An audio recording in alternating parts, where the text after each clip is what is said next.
I'd like to introduce the head table. We will pass the principal speaker and Jimmy Coleman, who will introduce him. We will introduce both of them later. And I'd like each of the persons that I mentioned to please stand, and let's withhold our applause until all of them. First, the Honorable Paul Lynch, who's Consul General of the United Kingdom, and he's based in Houston.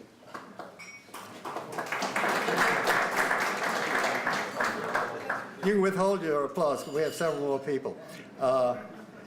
Next is the Dominic Knoll, who's Chief Executive Officer of the World Trade Center. Dominic? And we have the representatives of the sponsors of this lunch. Larry Collins, Director of International Services, Louisiana Economic Development.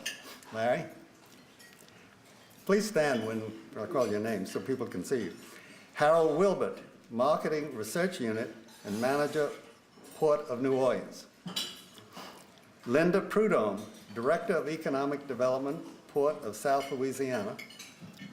Charles Nelson, President and Chairman of Waldemar Nelson, Inc. And you're a former president of the World Trade Center, are you not? Yes, sir, I am. Good. Well, thank all of you for sponsoring this gathering. We're delighted to have you here. I'd also like to introduce the consuls that are here. We have a number of consuls, and first, and please stand and let's also withhold our applause until everyone's been introduced. Paul Anderson, Germany. Jim Baldwin, Norway. Greg Buurman, Iceland. Alva Brocherman, France. And Philip Clavry, Finland, my former law partner. Incidentally, Philip spent a night in an ice hotel when he visited Finland. The bed was a big cake of ice, so you might ask him about it. And the Honorable Constant Willems, Netherlands. Connie? Also a former president. Arnaldo Pacisotti of Italy. Yeah. And Bill Langenstein, Korea. Thank you very much.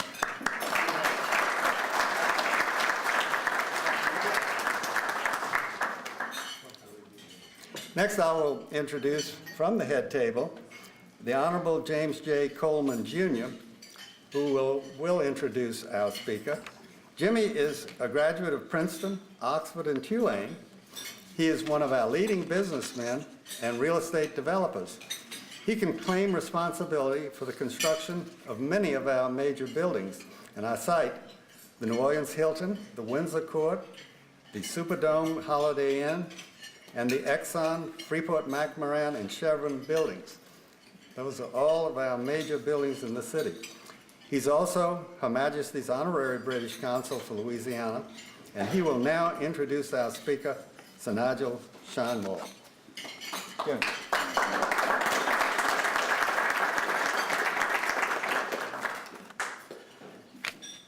Well, thank you very much for having so many colleagues here today and this great crowd.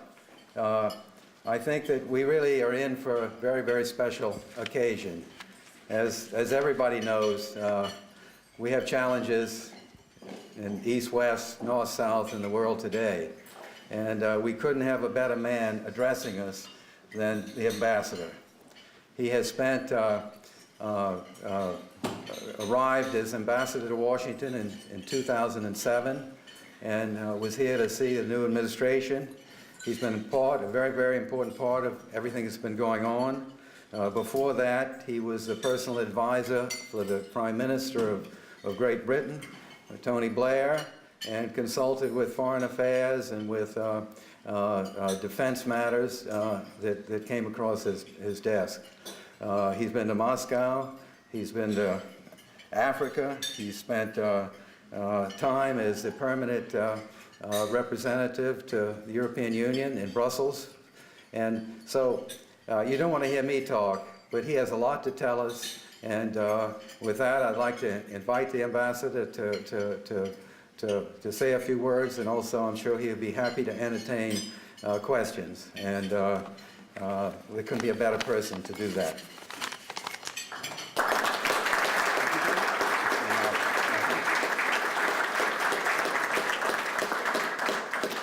Well, thank you all very much for being here. It's very good to see so many of you here today, and thank you very much to Jimmy for the introduction, and I should add, not just for the introduction, but for representing the UK for well into your fourth decade of representing the UK here in New Orleans. And the previous speaker made clear just how much you've contributed, not only to this city, but to representing New Orleans to Britain and representing Britain to this great city. Thank you also to the other honorary consuls who have joined us. Thank you to Ambassador Weinman for officiating, and to the World Trade Center, to Waldemar Nelson, the Port of New Orleans, the Port of South Louisiana. All of you are very kind to sponsor this event today. Now, I'm happy to be speaking at the Plimsoll Club. That's a good place for a British speaker, as I'm sure you all know. Named after a British Member of Parliament, Samuel Plimsoll, best known for inventing the Plimsoll line, the line on a ship's hull, which shows the maximum safe draft. A clear example of British innovation at work. And it's still going strong after 135 years. So I'll be coming back to that story a bit later on. Now, there have been many successful British New Orleans connections in the 200 years since the Battle of New Orleans. Positive links, I should say, between our economies, our societies, and our cultures. One such event was in 1932, when our royalty met yours. The King of Jazz, Louis Armstrong, gave a concert to King George V and Queen Mary. They were the parents of Bertie, who was, as some of you may have seen, the reluctant hero of the recent film The King's Speech, which won a series of Oscars last month. That was Satchmo's first overseas tour, and we're proud to say that he remained a regular visitor to the UK after that. I want to recognise some of the immense challenges that you have faced in this city in recent times. The British people admire your spirit and resilience. I was here last July and witnessed the impact of the Deepwater Horizon spill. Prince Charles and the Duchess of Cornwall were here in 2005, immediately after Hurricane Katrina, when they toured the 9th Ward, met with local residents, and saw firsthand the devastation that affected so many New Orleanians. And I visited that area again this morning, and saw a huge amount of progress, but obviously are still huge challenges ahead. But today I do want to look forward. As you continue to recover and put those hard times behind you, you don't need to tell me about the enormous challenges that lay ahead to create jobs, to ensure investment and energy security. And I believe that the UK can be a key partner in that journey. And I'm going to focus my remarks on three areas today. First, I want to talk about the UK economy and the steps we've taken to restore confidence in our public finances. Then I want to move on to the importance of the transatlantic relationship and the economic relationship with you here in Louisiana. And last, I want to discuss some of the risks, particularly the dangers of protectionism, as well as the case for further international trade liberalisation. And I'll say a bit about where I see our relationship going in the future. Let me start with the UK. As you know, when our new government came into office in May of last year, the situation was pretty serious economically. The financial crisis had hit all developed countries hard, and the UK economy had contracted by over 6%, and our debt had risen substantially. Last year, the UK government was borrowing 1 in 4 of the pounds it was spending, so that meant paying more in interest on debt than we were investing in schools across England, and that did not make sense and was not sustainable. So our new government pushed through a series of ambitious austerity measures. Our Treasury Secretary, Chancellor of the Exchequer, said at the time, fiscal consolidation is not an alternative to growth, but the basis for the confidence that will generate and make growth sustainable. The public spending reductions and tax increases we announced last autumn will take our deficit from 11% of GDP last year to 1% in 2015. And that's going to be deeply painful in the near term, but it is, we feel, an unavoidable adjustment. As a result of those measures, trade and investment are on the rebound. The economy is forecast to grow again this year, and the UK's AAA bond rating is secure. We in the UK are committed to private sector-led growth. That means new investment in clean, efficient infrastructure. It means protecting our high-tech research and science base from spending cuts, and it means a focus on simplifying tax and regulations to create the incentives for entrepreneurs to innovate and flourish. And these aren't vague promises. Corporate tax will decrease from 28% to 24% by 2014. That will be the lowest level in the G7 group of countries. And we're going further by applying a lower rate of 10% on profits from newly commercialised patents. On regulation, one of our government's first steps was to announce a policy called One In, One Out. And we're cutting nearly 200 regulatory bodies and agencies, and we've published a comprehensive white paper on trade and investment. Now, I want to say a word on manufacturing.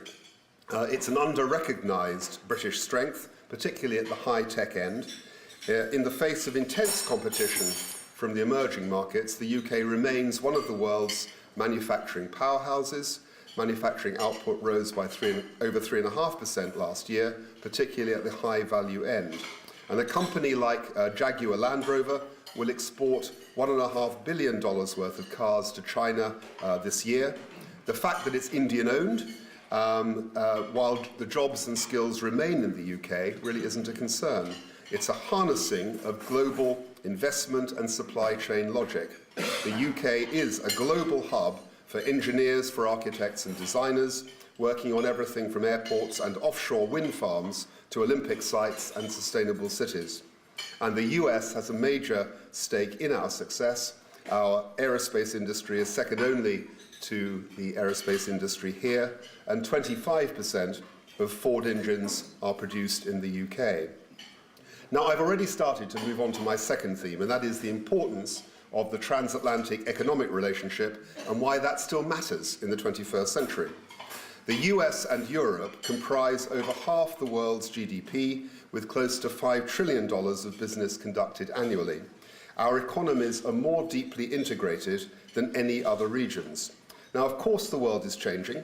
Economic power is moving eastwards, and that is a good thing. It's lifting millions, hundreds of millions of people out of poverty. But recent events in the Middle East also show some of the strengths of Europe and America. We share common political values as well as flexibility, openness, a spirit of entrepreneurism, and a commitment to the rule of law.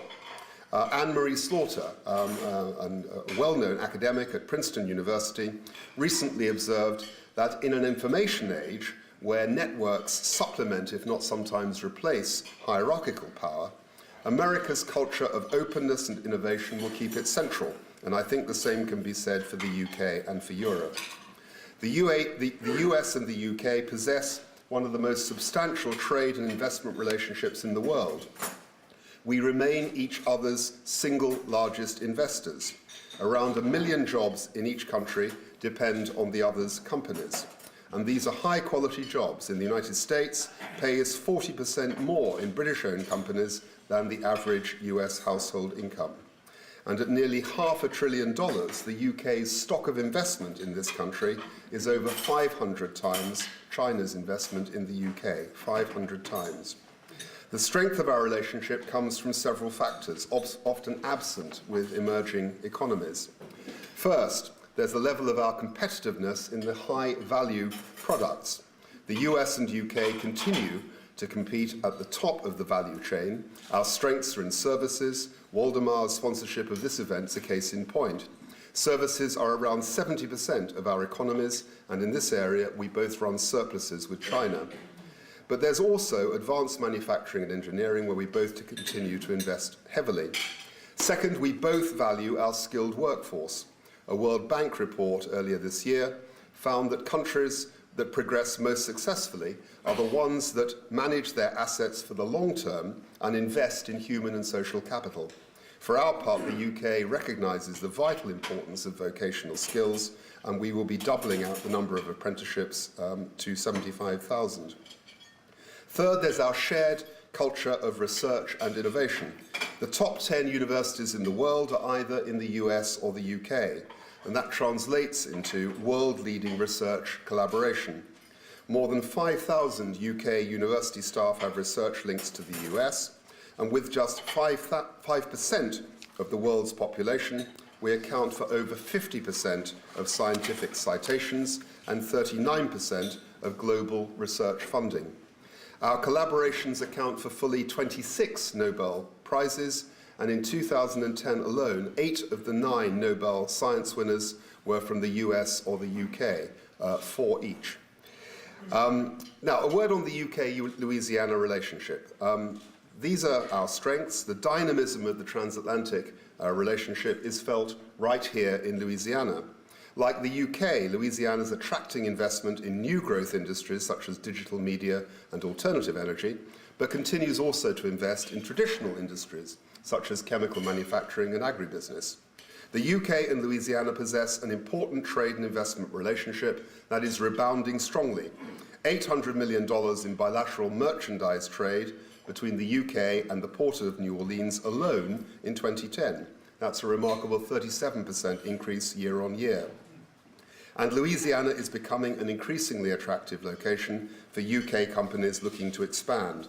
The state's strategic location and high-tech manufacturing base are just two of the factors that draw foreign companies here. Last August, Blade Dynamics, a British firm that manufactures blades and other components for high-power wind turbines, announced it was establishing a plant in New Orleans, investing $13 million and creating 600 new jobs, and I'll visit that company tomorrow. They are the latest addition to our investment relationship with the state of Louisiana, where UK business has a total of $2.5 billion invested, and that's created over 7,000 high-quality jobs for American workers with large employers like Intertek, Rolls-Royce, and of course BP. And British firms are the top foreign employers in the state. Now, I couldn't talk about the UK-Louisiana relationship or even the wider US-UK relationship without mentioning the energy sector. UK energy interests in this region are vast, involving a variety of companies, and BP is one of them. Still the largest oil and gas operator in the United States, BP employs 23,500 people in this country, including 500 permanent staff here in Louisiana, and of course a lot more in present circumstances temporarily. BP are seeking to meet the environmental and economic obligations arising from last year's tragedy in the Gulf, going beyond what the Oil Pollution Act requires. And as of early March, BP and the Gulf Coast Claims Facility have paid out more than $5 billion in claims to individuals, businesses, and governments. Now, without being complacent, we've seen a number of signs recently that suggest that Gulf residents have some reason for optimism. Louisiana state officials have confirmed that Louisiana seafood is safe to eat. The outlook for Gulf tourism looks promising and is on the rebound, and last month the administration granted its first deepwater drilling permit to Nobel Energy in nearly a year. So my government hopes to see continued high levels of UK investment in the Gulf. That leads me to my last theme, the critical importance of keeping markets open and keeping trade free, and the inherent dangers of erecting barriers. A quarter of UK jobs are linked to overseas business. Over a quarter of our GDP comes from exports. Global free trade, in our view, benefits consumers through lower prices and greater choice, and it opens new markets for our business, new export markets for our businesses, creating jobs at home. And those free trade arguments hold true locally too. The Mississippi River carries 60% of US grain exports. Established in 1718 as a center for international trade, Today, the Port of New Orleans is one of America's main gateways to the global market. But as I say, we can't be complacent. Trade, investment, and therefore jobs can only flourish if we keep our markets open and our regulations and our standards aligned. Now, exports are key. In my conversations with American business leaders, they're fond of saying that only 5% of their potential customers are actually in the United States and the rest are abroad. Companies want access to those new markets. Businesses in the UK feel the same thing, even more so, given that only 1% of their potential customer base is actually in the UK. My government, like yours, has said that exports are a key pillar of recovery. But imports are just as critical. You can't have an export strategy unless others are willing to import. And today's supply chains are global. Imports are part of the simple, elegant, organizing principle, the market economy, that makes free trade work. We cannot try to make everything, rather we should focus on our strengths. And the same goes for inward investment. We should encourage companies to invest abroad. That's what successful firms do. And studies show that as they expand internationally, they tend to increase investment and hiring in their home market. Many British companies have been in the US for over a century. They provide American jobs, pay American taxes, and support American communities.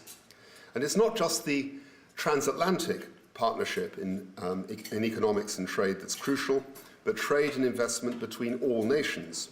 As an island nation, reliant on trade and commerce for centuries, we are unsurprisingly among the most vocal champions of multilateral trade. A series of world trade deals in recent decades have progressively lowered tariffs around the globe.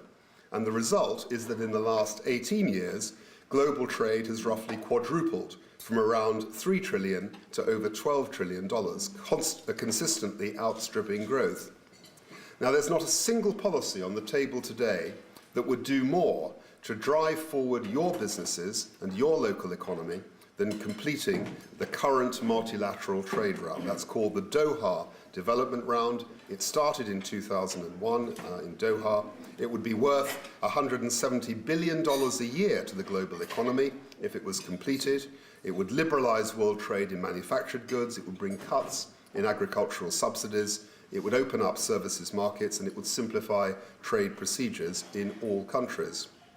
Now, that may not feel real at the local level, but my team at the British Embassy recently released a study which showed that the American share of a deal could be worth almost $38 billion a year and create nearly 400,000 net new jobs in this country. And Louisiana's share would be about $43 million and over 6,000 net jobs. Our view is we can't keep going around in circles for another 10 years on the Doha round, which is why my Prime Minister said in January that this year, 2011, is the make or break year for this round of trade liberalisation. And why am I telling you this? Because critical to the success of this negotiation is the voice of business. I hope that you will look at what this would mean for you in terms of lower input costs and new markets, and get behind this by telling the administration and Congress that it matters. Now also, in the trade area, although the UK is not so directly involved, we do look forward to early approval of the 3 pending US free trade agreements. That would send a powerful message that the US wants to be back in the world trade driving seat, and it would help the negotiating atmosphere for the Doha round. Now, I've talked a lot about opportunity and not so much about risk. And it's not always easy to keep markets open. Every country faces domestic pressure for preferential treatment, and the pressure for protectionism is particularly strong in a downturn. But erecting barriers can be quickly and irreparably self-defeating. Sheltering domestic enterprises won't protect workers or help economic growth in the long run. In fact, it will have the opposite effect. Take the example of public procurement, American public procurement. It's estimated that if you protect US procurement from foreign competition, that would protect maybe around 10,000 jobs in this country. But the respected Peterson Institute for International Economics showed that if every other country reciprocated and denied the US access to its markets for public procurement, it could put at risk 650,000 US-based jobs.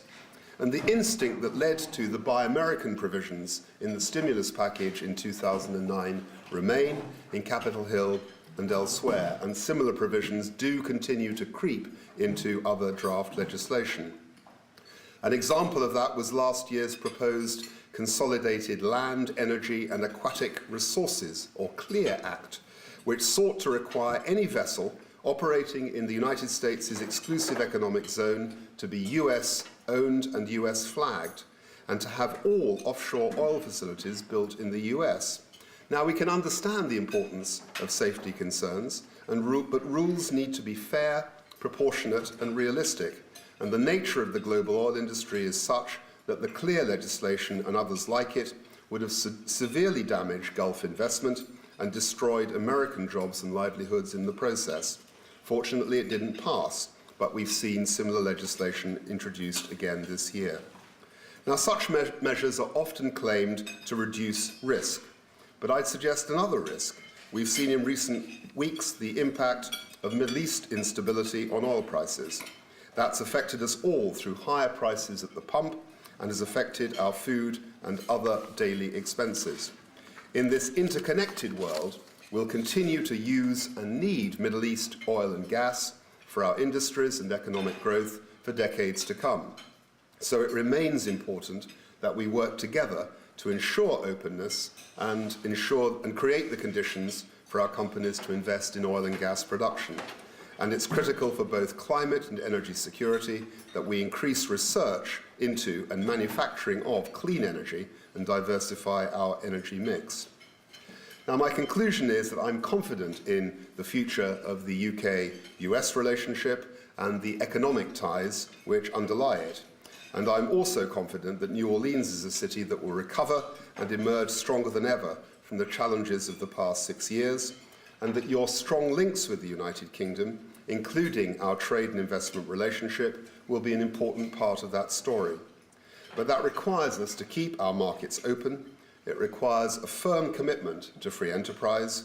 So if we continue to look after business, business will continue to create prosperity for all of us. Thank you very much indeed.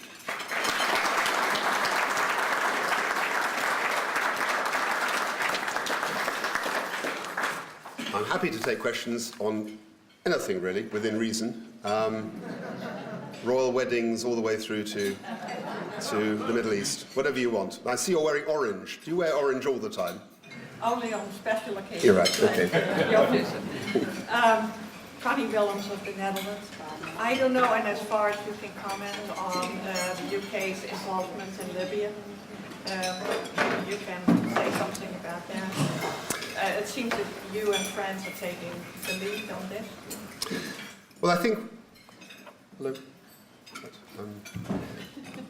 we took the lead initially at the United Nations in the 2 resolutions which were passed by the Security Council over the past month. I mean, there was one a few weeks ago and then a second resolution last Thursday which mandated all countries to use the necessary means to protect the civilian population in Libya against the unacceptable behaviour and violence which is being meted out by Colonel Gaddafi. And the UK has been playing a role alongside France and the United States in taking the initial action to attack the air defences of Libya over the previous 2 nights. And our information is that has been largely successful and that Libyan air defences now are sufficiently neutralised for us to be able to bring into force the no-fly zone, which was authorised by the United Nations last Thursday. So the aim in this is to prevent further violence to the civilian population. Sadly, very large numbers have already been killed in the weeks that have passed. We think we're having some success. We think there are a lot of people who have been supporting Colonel Gaddafi who will be thinking twice about what they're doing. We know that what we've done has given a great deal of heart already to the opposition in Libya. And they in particular are relieved that the military forces of Colonel Gaddafi, which were advancing on Benghazi, have at least for now been checked by the activity of this military forces of the three countries. Now, other countries are joining in as well. We've had full political support from the Arab League, and some of their members will be taking part as this operation advances. There are a number of other NATO countries which will be taking part as the no-fly zone is established and needs to be patrolled. But this is a major operation for a number of countries, and we believe that it was necessary to do it. We've got the legal base to do it. This is an internationally legal and authorized operation, and we believe it was the politically and morally right thing to do in the awful circumstances which have prevailed in Libya. And we're very proud of our armed forces, which are now undertaking some very dangerous missions. Philip? Given the interdependence of the UK in foreign trade, which I suppose has been part of the UK economy for a very, very long time, I'm curious why the UK does not have the Eurozone currency that so many of the large trading countries in Europe do. Well, you're asking me to talk about one of the really big issues of British politics and economics. And of course, there's been a huge debate about that over the decades, about Britain's relationship with Europe, and I suppose since the Maastricht Treaty of 20 years ago, whether we would join the euro. I think that issue is settled for the foreseeable future. Our coalition government, which consists of a Conservative Party, which is clearly opposed to the euro, and the Liberal Democrat Party, which has always supported the euro, in their coalition programme for the next 5 years, they've made clear there's no prospect of the UK joining. All parties agree that a decision to join would have to be taken by the British public in a referendum, and if you look at public opinion, there is again insufficiently large support for that to be a realisable proposition in the immediate future. So it's not on the table politically at the moment. I think the historical reasons for that are really probably twofold. I mean, first of all, the structure of the UK economy at the point when the main decision was needed in the late 1990s on whether to join. The structure of the UK economy felt to our government of the day and to many others to be rather different from the structure of the other economies of Europe, particularly in respect of our being an energy economy, having oil and gas from the North Sea at that stage. That's now starting to peter out, but it was a bigger factor before. The international aspects of our economy were also relevant, but I think it played into a number of other factors which are more political in character, to do with the loss of sovereignty and the desire to maintain the key levers of economic decision-making in national hands. I think that, by and large, that judgment has held to be true throughout the financial crisis of the last few years. The problems that the Eurozone has had are ones that we wouldn't in any way have wished on them. We're not just bystanders in this. We want the Eurozone to succeed, and actually sent a bilateral loan to Ireland in addition to what we do through the European Union. So we do care about the Eurozone, but the fact that parts of the Eurozone have had a series of really major financial and other difficulties over the past couple of years has probably also reduced any impetus that existed for the UK to join. Any other questions? No? Do you think the future of our trade is going to be driven more by the traditional business, the shipping cargo type of activities, or the foreign direct investment in the business integration? I think it'll be everything. I mean, I think that what we try to promote, what our government tries to promote, what our investment arm in the UK Trade and Investment tries to promote, is two-way, mutual and mutually strengthening trade and investment, and covering both services and merchandise trade. So we're trying to go for everything. I don't see, given the structure of the British economy or the American economy, I don't think you would pick only one or two sectors and go for that. We are very, very broadly based economies and sophisticated economies. And I think what you're looking for is a high degree of penetration in both directions in all areas. What I was saying was, I suppose, that one maybe of the lessons of the past few years has been that we're not going to rely on services alone. That we've got to keep up our high-end manufacturing. It's one reason I spoke about it today, because sometimes traveling around this country or other parts of the world, it sounds as though the only things in the UK are banks and lawyers. Now, we love both of those, of course, but as I said, the UK is easily in the top 10 of the world's manufacturing countries. In so many areas, we are natural partners for a country like the United States in that sphere. So I think it has to be broadly based and to cover both classic trade in goods and mutual investment. I find politically too, when I'll be going to see Governor Jindal tomorrow, and in order to interest politicians in the idea that there are companies here which might want to invest in the UK. I think that intelligent politicians understand the economic logic of that, but it's also much easier if there's a thoroughly healthy investment relationship which is two-way. So there are companies from Britain, from France, Germany, elsewhere investing in this state and in this country as well. So there seems to be a long-term mutual advantage in keeping trade and investment open. Any other questions? John? Have you been close enough to any briefings about BP to know whether the Macondo formation is damaged to the point that it could not be produced, or will there be an attempt to go back in after the dust settles and the regulatory and safety issues get covered to try to reproduce that? I just simply don't know the answer. I don't know whether it's because I'm not close enough to them or I just haven't had the right sort of conversation. But I don't know the answer to that question, I'm afraid. Any other questions? I had a question about immigration policy. What is the current stance of the government in terms of immigration, not only from Commonwealth but other countries, and dealing with terrorism plans, threats, and their own economic challenges?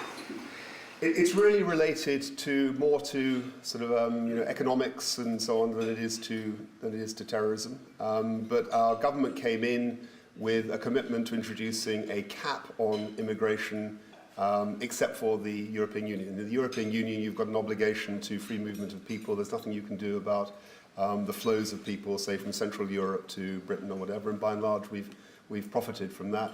It's helped our economic growth over the past decade.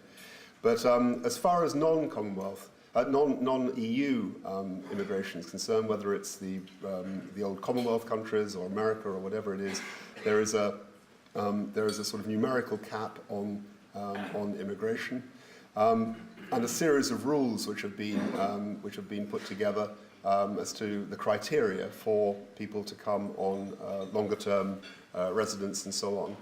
And for the most part, that really doesn't affect either US businesses or US academic institutions. I mean, this isn't going to really affect that, mainly because the government took, in my view, a wise decision to exclude from this completely these things which are called intra-company transfers. So if you're a company based in, international company based in the UK, and you need your skilled people who may be coming from the Far East, or they may be coming from Europe or from here, if you need your skilled people in for a period of years, those people aren't going to be there forever, but they may be there for 3, 4, 5, maybe 10 years, whatever it is. That's excluded completely from the rules, and that was a major concern of American business and indeed of our business community in the UK. So we decided that wouldn't be part of it at all. And for the rest of it, I mean, most American students, we have the largest number of American students of any country coming to the UK every year.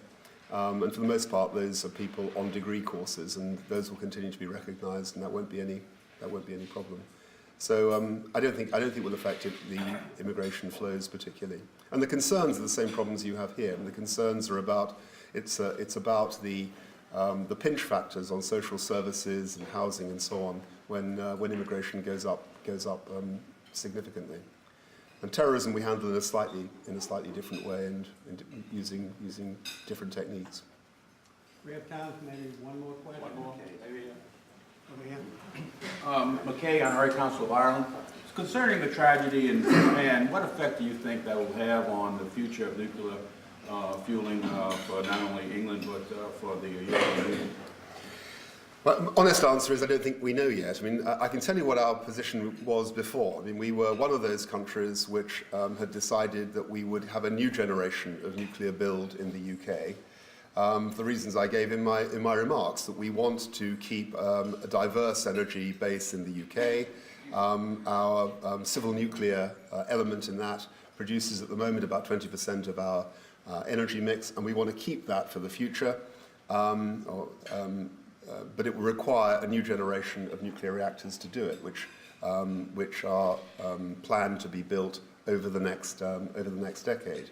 So that's the plan. Now, since the Japanese tragedy, our government said that we're obviously, like other governments, going to be just having to review this, having to look at any lessons which are learned from the Fukushima plant. That's going to take a period of months.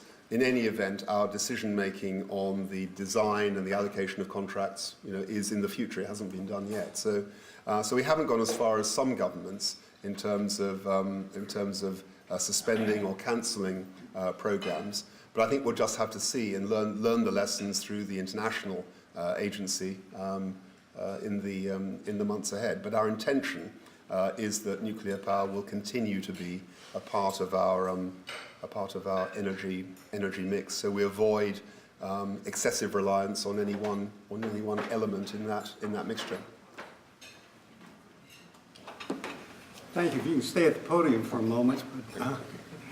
We have two consuls that have not been mentioned. First, Judge McKay, who just asked the last question, is the new consul from Ireland. We're delighted to have you as part of the group here. And Oliver Boschman is the consul from France that all of you know. He will be leaving us in a few days to go to South Africa. And I think we owe him a vote of thanks for all of the time and effort that you put in your tenure here. So let's give him a round of applause.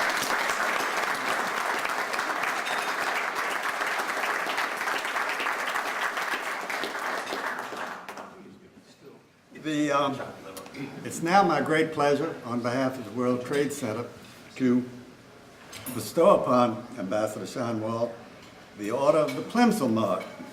And as all of us know and have heard many times, the Plimsoll Mark is the safe loading line that was for ships, that was designed, created by your fellow Britisher, Samuel Plimsoll. Now, the Order of the Plimsoll Mark is the World Trade Center's highest honor, and it's reserved for heads of state, cabinet ministers, ambassadors, and other visiting dignitaries, and recognizes their contribution to world peace and understanding. Other recipients of this award include Presidents Ronald Reagan, H.W. Bush Sr., Mikhail Gorbachev, Secretary of State Henry Kissinger, and numerous ambassadors from other nations who've been here. With that, it's supposed to be here, and I checked, and assuming what's in the box is what I was told.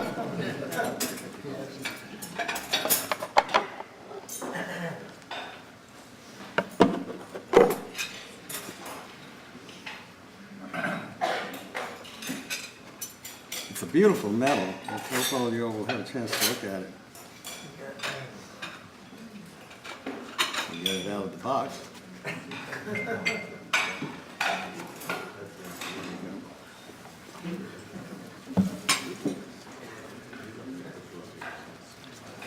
If you turn around, I think I can get over you. Okay.